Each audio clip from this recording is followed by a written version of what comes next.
did you make of the commotion on the field today? That's a pretty broad question, man.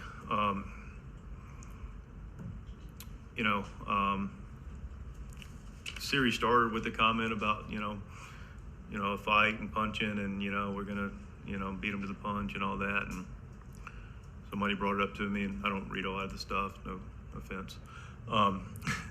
But, we've been punching on the field all year, and hostile environment. What I got out of it was a bunch of dudes that showed up in front of a big hostile crowd with stuff being thrown at them and said, we're going to talk with our play. We ain't going to back down. We're going to elevate our game. We're going to be together, and we're going to take care of business. Do you have an update on Bogarts? What is he dealing with? He was cramped up, so we'll see.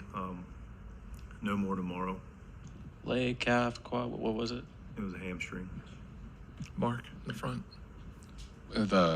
When Betts hit the ball to left field, did you think that was a home run? And how important was that catch in terms of changing the momentum of the game? That was big. We get off with a, 1-0 lead. Toddy puts another good swing on a baseball. Did that several times tonight. He's been doing it. Go back out, and Mookie puts a swing, and, Pro got him, So it's a big play. Kept the momentum on our side, and we just took it from there. Russell? Mike, when you talk about composure and your team being able to, despite the success and everything going on, keep themselves composed, how much pride does that give you, where it seemed like from the broadcast, Manny brought everybody together, had a conversation, that you guys can deal with that in-house without you having to step up and say something in-game? Yeah, no, I went on the field to make sure my players were safe and make sure there was some precautions taken. Dan and the umpires crew, I thought, did a really good job in a tough situation. They kept their composure. Fine balance between, figuring out getting them off the field. We're trying to get you out there for the 7th. The guys are wanting to play, making sure guys are safe. So I felt like the crew did a really good job. So hats off to Dan and that group. And then we talked a little bit on the field, and then, to Manny's credit, his leadership gets everybody. We, he's able to share, how we want to compete in the dugout with our group. And, it was impressive, and just it brings us even closer together. From a team standpoint, with your outfield, specifically with Fernando and Jackson and Jerks and what they can do both offensively and defensively, how big of an advantage is that for you, especially going into a postseason where you never know where you're going to need them, whether it's offense or defense? Yeah, no, it's good. We want to win on every side of the ball. You mentioned Robin, Mookie. Toddy made a really nice play on Hernandez's ball. Arise with a little pick, but, specifically the outfielders, when guys can beat you in every different area of the game, that's how this game's played, and that's how we like to play. So Pro, Jackson, big day for him again. Pro's bunt I thought was exceptional to kind of get us going again, to open it up, and Toddy being Toddy. So, they're ballers. Standing up on the left. Mr. Shildt, right here. Okay, sorry. When that thing happened in the top of the 7th, did you ever think about maybe you need to change Darvish, or you wanted him to finish that inning? Wanted him to finish the inning. He's thrown the ball exceptionally well. Everything was working. He was magnificent again. I didn't probably articulate that well enough earlier. But now we're in, talked to Ruben about it. It's a long delay. I don't know how long, but it was multiple delays. We've got things coming at Pro. We got things coming at Toddy. It was a long. And, first at bat, he walks Will. And, so we got Jason going in case. But settled down, made his pitches, and, got his guys. One last one for Mike. Let's finish up with Barry.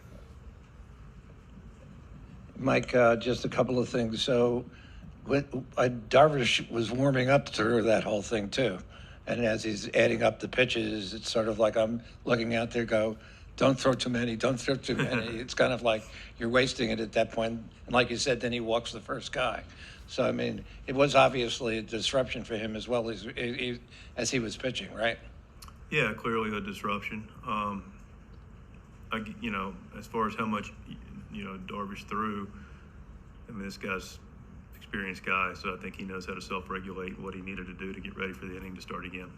Also on the Ohtani at bat, where he threw like just a mixture of like 80 mile an hour and 70 mile an hour curveballs. To your point from yesterday, finding a way to get him out, not throwing fastballs down the middle. And then the final one was the hardest pitch he threw, and he just chinked it back to the mound. I thought that was incredible pitching for him. I do too. You know, pitching is the disruption of hitters' balance and timing. You know, that's why I feel comfortable about our guys. We have a lot of really talented arms. You was really good at that. You know, the back and forth is the timing, the in and out is the balance, and he was able to do that masterfully tonight against the whole lineup. And then the one last thing is that, did you think the whole thing kind of started with Tatis getting hit there and then Manny and Flaherty going at each other for a while, and then kind of devolved into that 7-inning thing? Yeah, I don't know how it got there. I mean, you know, listen, there's competition between the lines that's going to take place. That again, we don't really look to start anything. We're not going to take it. You know, that's going to happen in you know, high leverage situations. How that happens is no excuse for what happens in the stands and things being thrown at and safety of our players. There's no escalation to that. You know, we know, both sides know this is a competitive series. We're going to compete hard. They're going to compete hard.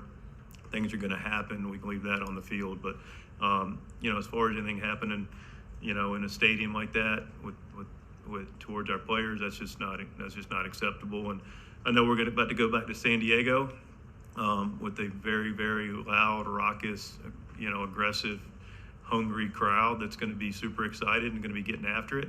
But I know also that we'll stay classy, San Diego.